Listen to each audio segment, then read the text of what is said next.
The lands between and beyond have many statues of important figures and characters of all kinds that are found in particular positions, doing things with their hands. Are these poses purely visual representations of the beliefs or role of an individual, or are they something much more? Is there power in the pose? Or is it perhaps both? And what secrets do they hide in plain sight? The answer is both, and lots. The Rune of Death, presumably once a rune of the Elden Ring, is synonymous with destined death, which is the element of the Glomide Queen's black flame sealed by Malekith, and the part that likely made it capable of slaying gods. It's in a downward arcing position, somewhere in between Marika's statues from the DLC which arc downward but arc up at the hands, like the grandmother figure, and Marika in the base game whose arms arc up, but with her hands arcing down. But is that the same thing, or something different? Meta herself appears to present a combination of these positions, with her many finger appendages almost mimicking the Rune of Death as she channels and invokes the power of the Void. I think these positions and their crossovers can sometimes be subtle, or rather overtly covert indications of associations between certain characters as well. For example, the irises. At a glance one would think it is the Rune of Marika. However, upon a second look, it is tremendously difficult to tell if it is the Rune of Death or Marika's rune. While it begins to arc upward, it ultimately doesn't, and bends downward like the statues of Marika in the base game, which are more akin to the Rune of Death. As per Marika's own rune, her rune is in an entirely upward position, while this sigil is going upward with the ends bending downwards, almost like a mix between Marika's rune and the Rune of Death of the Glomide Queen's god-slaying black flame. I wager they purposefully left the iris sigil the same for the dark and light version, because the ambiguity is just one of many other artifacts of crossover between Marika and the Glomide Queen, like Mesmer, for example, a child of Marika's but one of Snakes and Flame, which we more often associate with the Glomide Queen.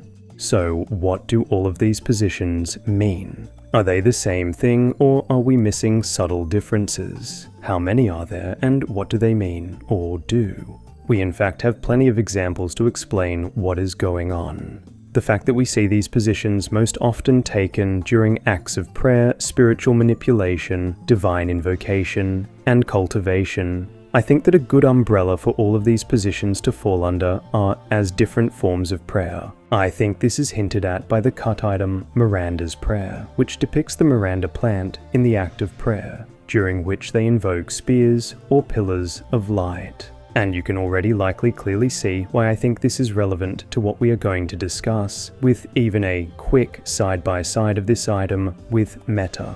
It is pretty strong evidence of the implications and importance of the positions, and that will become much clearer further on, but far from the only example. I think these are all variations of prayer or invocation of a higher power, and we can see variations in the results based on the variation in the position taken, down to even the finger placements, and when the pose is performed, like at the moment of death. I think this is a technique primarily of the spirit tuners, but also those capable of invoking the power of a god, like a priest or holy warrior. It is a technique of manipulation of spiritual power, and seen commonly in shaman variants. The repeated theme of grasping hands, invoking, receiving, or communing with a higher power, such as the Tower Tree Seal, are ubiquitous in the examples we are about to explore. We even see this in Night Rain's Divine Tower Tree concepts, which you can see my video on here.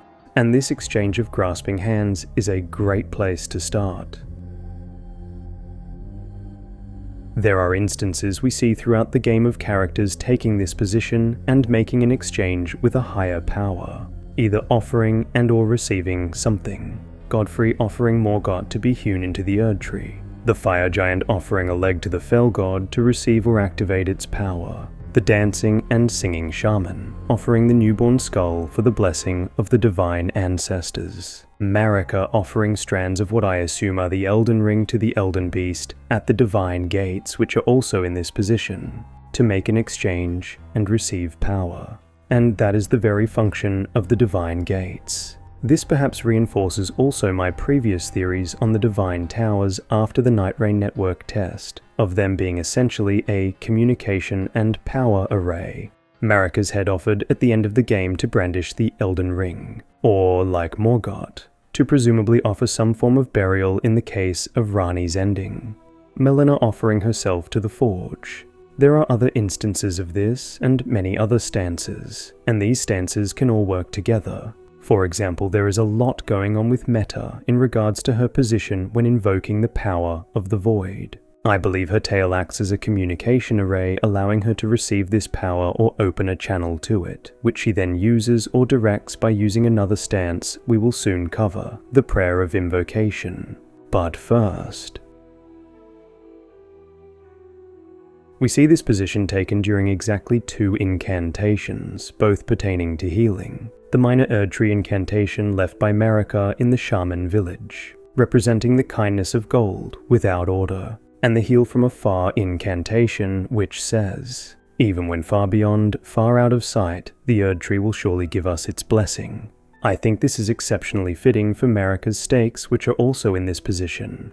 After all, this is where she brings us back to life, quite literally healing and restoring us from afar wherever she may be. Meanwhile, Florisax is seen assuming this position as she is offering her sleep or solace, to heal or soothe her mortally wounded lord in any way she can. This is a very loaded situation, so I'll be coming back to this later on. This is the same position as the Prayer of Healing, similar to, but unlike the grandmother pose, only with the arms raised and more often kneeling, bowing or curtsying. In this instance, the one invoking power does so in a position of reverence, usually kneeling down in some way as they raise their hands to invoke the power of a god. Returning to the Meta example from earlier, when Meta invokes her most powerful attack, she controls the energy summoned by her tail's Prayer of Exchange. Her front hands are assuming the Prayer of Invocation to direct this attack, and her legs assuming something more akin to a seated or curtsying position than standing. This to me is very similar to the kneeling Towerfolk Shaman, whose horns are akin to the Prayer of Exchange, and whose front arms are raised in this Prayer of Invocation as they summon normalized Crucible Current to assail us. We see this in the Land of Shadow and Elden Star's incantations, which draw on the power of the Shardoo Tree and Erdtree. Tutelary deities and curse blades, or failed tutelary deities, are relevant to this as well, given I imagine the curse blades are in fact these shaman tower folk who invoke the normalized crucible current, but those who either failed to invoke the current, or perhaps who allowed their arms to droop before they died. Unlike the tutelary deities who invoked the crucible current until they perished and pulled their spirit ash in this position, they failed, and were cursed to assume the position of their failure forever. And as another observation, if they spent their entire life in this position attempting to invoke the crucible current, it would also explain why they are bent. And there may be another example of this, given Florisax similarly finds shame in the curse of failure due to this fumbling of arm positions, having failed to maintain her position and succumbing to sleep in another position, which we will note on soon. Her lord immediately abandoned her. So this to me is 2 examples of this act of failing to maintain a certain pose, resulting in admonishment and shame, quite like a curse. And we have yet another compelling example in Godwyn's poses before and after death. He is assuming the kneeling invocation position right before he is killed, thereafter maintaining the failed tutelary deity or curse blade position, embedded into a tree like the grandmother. You can explore the meaning behind that in these videos here. However, the Fingercrone's response to this visual is a clear indicator it was one of shame and humiliation, like an icon of failure. Or at least that is how relics of a previous age would perceive it. This would suggest his spiritual energy was invoked, and as it was, he was slain, and that essence or energy was manipulated likely by Ranni, freezing him into a state of half-death in this failed tutelary position where he would live in death as poison to the Erdtree. So all in all, this was a multi-layered tactic of multiple poses that was used to manipulate his soul through his vessel or conductor in a ritual. And just like Meta's multi-layered attack, this is where this manipulation of the soul via these positions begins to show its true potential array of uses.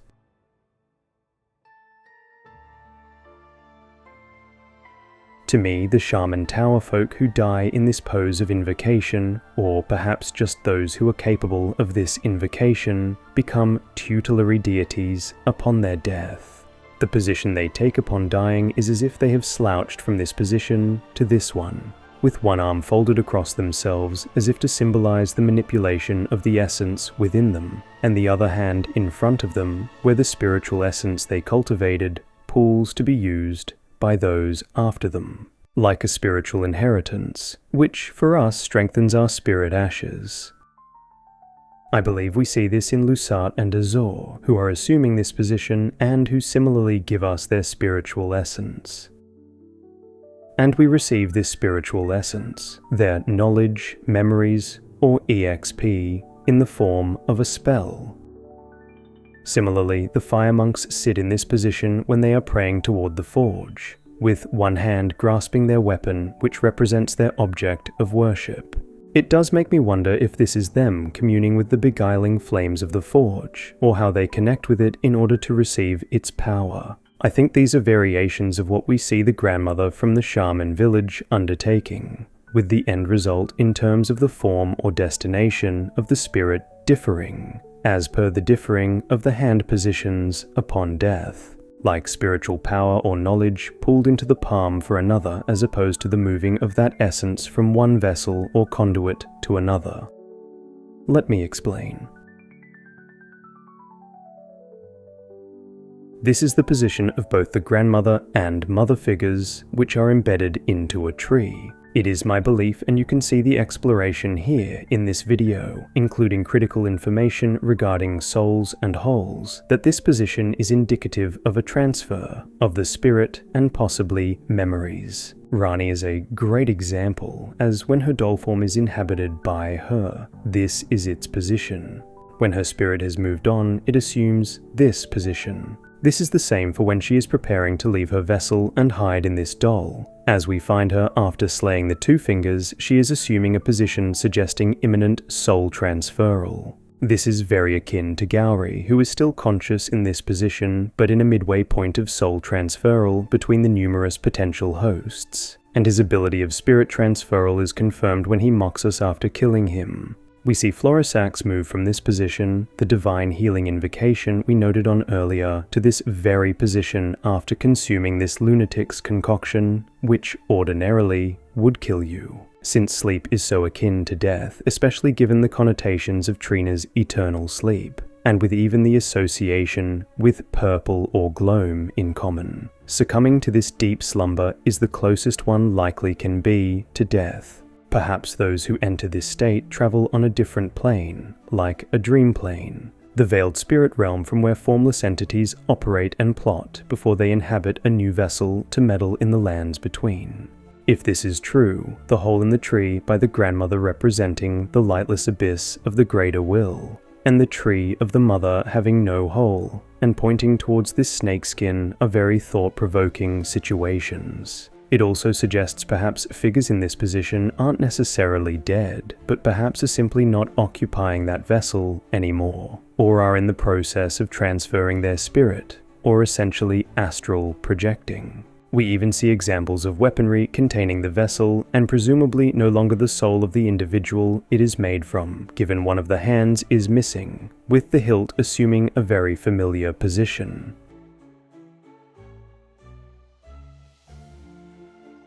Quite simply, this prayer is an anomaly to the Golden Order. Before it, there was no means of light attacking or damaging. This was a gift from Miquella to his father, Radagon, in hopes of him reciprocating with some way of helping Melania. This incantation takes a position like Radagon's Statues of Order, however, the hands are pointing upward.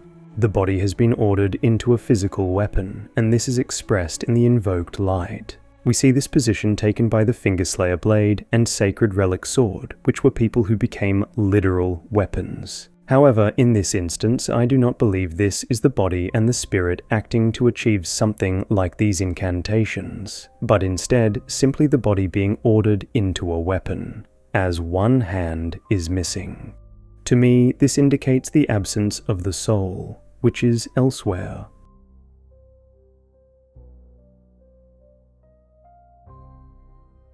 This position is taken by a few notable and yet utterly nameless figures of importance, and my interpretation is that this position is intended for the power, or invocation, to be of whatever is being held central. Elden John first appears to hold these tablets to his chest, and if these are meant to invoke Moses of the Bible, then these tablets would represent divine knowledge. However, on the belfries he is depicted as directing the prayer inward, putting faith into himself instead of these divine edicts. I think this is indicative of one finding a god unique to oneself, as described on the Roar of Regalia, and to me such a thing is the perfect preamble for a usurper god.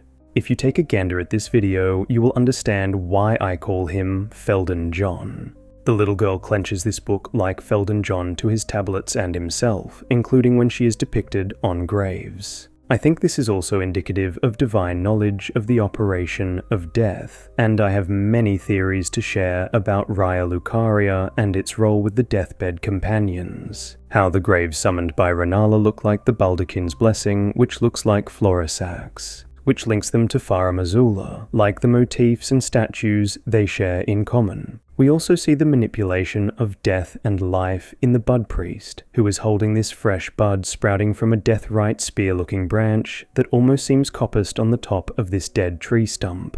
Given their warped and drained, possibly burned form, I am inclined to believe this is indicative of them investing their faith and life force into this new bud, likely as a sacrifice to fuel its growth.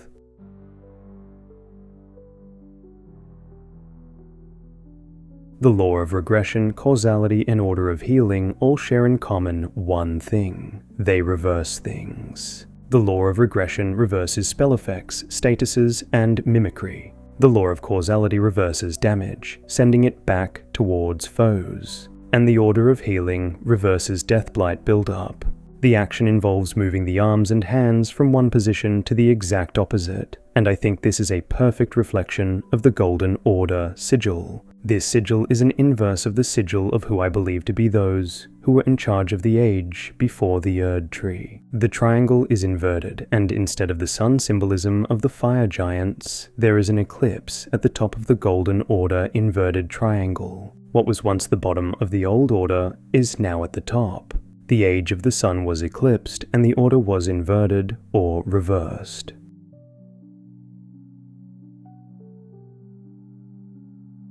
Finally, there are the depictions of Radagon and Marika. We know by the Golden Order totality gesture and litany of proper death incantation that this pose represents order, specifically the Golden Order. Whereas for Marika, this pose looks an awful lot like the Rune of Death. However, given these depictions are of Marika after the Shadow Realm, I believe this position reflects the transition she underwent upon her return. As when we use the incantation left by Marika in the Shaman village, the pose we take is that of her before her exit of the Shadow Realm. The kindness of gold, without order. If Marika in this position represents the kindness of gold without order, then the inversion of this with an arm position closer to that of Radagon's represents gold and order, or the Golden Order. No longer is Marika the invoker, she is the invoked. She is no longer bound by death, she has taken its place. She is eternal. This statue is as scandalous in my opinion as the one that exposes Marika and Radagon's secret, as I see this as yet another crossover of Marika and the Gloam-Eyed Queen. Not only is her position invocative of the Rune of Death, but this dress behind her is likely a homage to Egle, who is hung in Volcano Manor the same way as Marika in the Erd Tree, and whose smaller skin is positioned the same as Marika's dress, as demonstrated by Pevigeld Sage. You should check out his channel, he has some excellent content. This reminds me of how Godfrey wears Serosh upon his back after presumably defeating him, given the axe wounds in his armor and removed eyes. Last on the list before we venture into the fine-tuning of fingers in this equation and the associated secrets. The Prayer of God.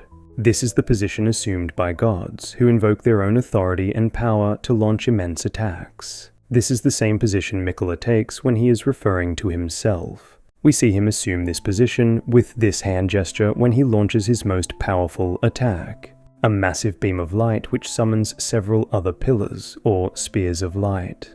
And we see this once more in the statues of the large lady holding a Miranda spear, which, as we know by the plant itself, also summons immense pillars or spears of light. What's more, this may also be relevant to other statues we see, and another example I will be exploring at the end of the video. To neatly wrap this section up and right in line with these hand positions being a way of exchanging or manipulating soul energy, which is in essence our experience. These maidens with jars we find on statues all over the lands between, in sacred locations at churches, and in the eternal cities and upon ancient graves, are quite literally directing soul energy. I say this because this depiction is very likely meant to represent Marika's blessing or its equivalent, which is the sap of the Erd tree, which is in essence soul juice. This reminds me of the finger maidens, who grant us the power of runes with an exchange of touching by hands.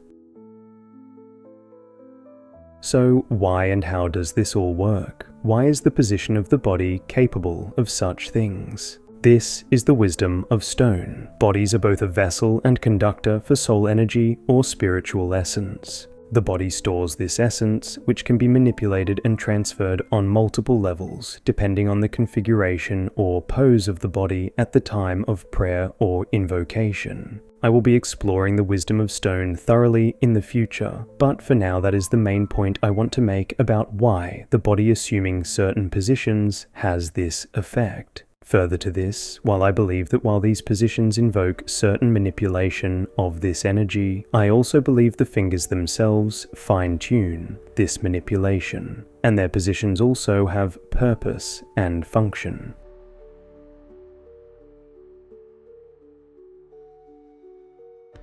As you by this point will no doubt appreciate, the difference in hand positions seem to incur a difference in the result of a prayer. So then, as a critical element of hands, the subtle differences the fingers take in these stances are also of immense importance. The finger reader crones likely are practitioners of palmistry, a fortune-telling practice also known as palm reading or chiromancy, a practice that was deemed one of the 7 forbidden arts along with things such as necromancy, and was actively suppressed by the Catholic Church in the 16th century. Within this practice, the fingers each have important and particular meaning. The thumb represents Mars, willpower and drive.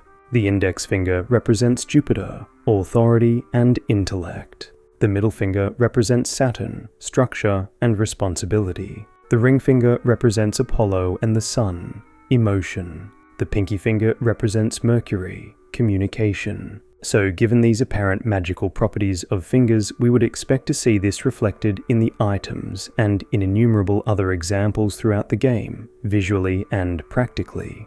And we do. Fingers have numerable uses within the game and represent a number of important things. The fingers we most know and love, for example, the 2 fingers, are the children of Meta, who is the daughter of the Greater Will. As such important emissaries to the highest power in the lands and choosers of the Empyreans, what is their worth to the Greater Will? What is their main function? Communication, of course. These fingers receive the messages of the Greater Will, which are interpreted by finger readers, like a literal antenna. And this logic follows through as we see this play out numerous times. 2 fingers and Greater Will being perhaps the most well-known example.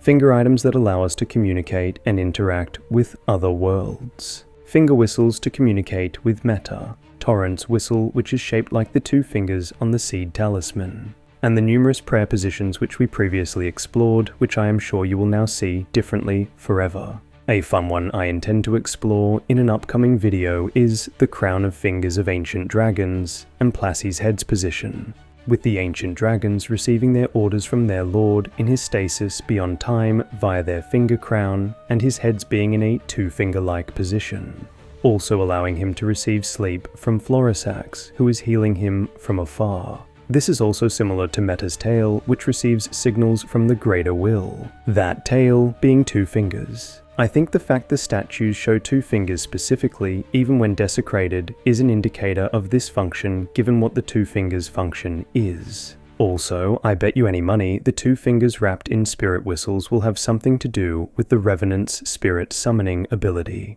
When we summon spirits, we lift the box of ash to the sky like an offering, and ring the bell with specifically the thumb, index, and middle finger, while the ring and pinky finger, those with the finger whistles on the Revenant, rest against the box. Referring to palmistry, this almost acts like us communicating our emotion through this bell to the spirit ash, and invoking the bell by shaking it with the fingers that represent our drive, authority, and structure. If this were true, then these 2 special antennae-looking finger whistles of the Revenant may be a tool for her to communicate with and summon spirits. And it is interesting specifically which fingers are adorned with these whistles, which brings me to my final example of this channeling and communication. While you may at this point think, I have lost it, we see this hand position when Messmer destroys the iris of maybe Marika. And before you think this means nothing, I find it interesting how Messmer, who has been theorized to be the glow-eyed Queen's son, crushes the iris in the exact same form that our hands take when both ringing a spirit bell and when casting the black flame incantations of the glow-eyed Queen. The single difference being these exact 2 fingers not resting against the spirit box, or curled and shut down towards the individual, but are instead extended to channel the black flame, which is channeled through this sword.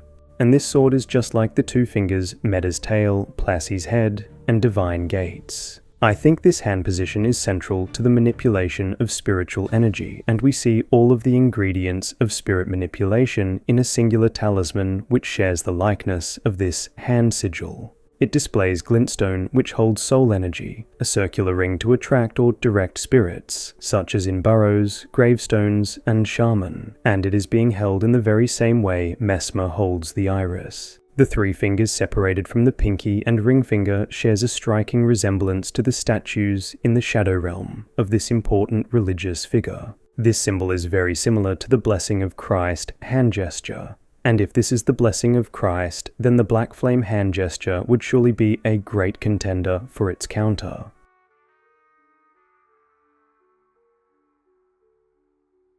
And finally, what a lack of hands or fingers means. Given what we now know about the importance of hands and fingers as part of this vessel and conductor that is our body, what does the removal of these crucial tools represent, and what is the physical result? In various shamanic traditions, the left hand is considered the receiving hand. It's associated with the feminine, intuitive, and receptive aspects of the self. This hand is believed to connect practitioners to the spiritual realm, allowing them to receive energy, insights, and healing. Contrasting the left, the right hand in shamanic traditions is viewed as the giving hand. It embodies masculine energy, action, and the physical realm. Shamans use the right hand to project energy, perform rituals, and manifest intentions into the physical world. I think the same goes for an Elden Ring. To me, the symbolism of the removal of hands from a statue, given the importance of hands, is an act of desecration which represents the death of the individual in both body and soul. Like the statues of a certain maiden we see all throughout the lands between. I believe that the swords made from the bodies of individuals have one hand missing, indicating the absence of half of them. In this case, since the weapon is their body, their soul is the missing element. Radagon is missing his left arm representing his soul, whereas Miquella is missing his left arm and therefore his soul from his physical body. But we can see his soul still attached to him, anchored to his consort. Given the bestowal of a finger appears to have granted the beastman intelligence, the fire giant is an exceptional example of what happens when fingers are lost or damaged. I believe Marika's curse upon the giant is represented by the blighted 2 fingers, the exact same fingers we discussed earlier in relation to spirit summoning, representing emotion and communication. While the fire giant does scream when its leg is broken, I don't think this is an emotional reaction, more just an automatic reaction to immense bodily trauma or stressing that they can no longer perform their duty. This to me is reinforced by the fact that without hesitation he tears off the leg, and immediately offers it to the fell god in order to continue its solemn duty. He is entirely unable to communicate, only ever speaking in roars.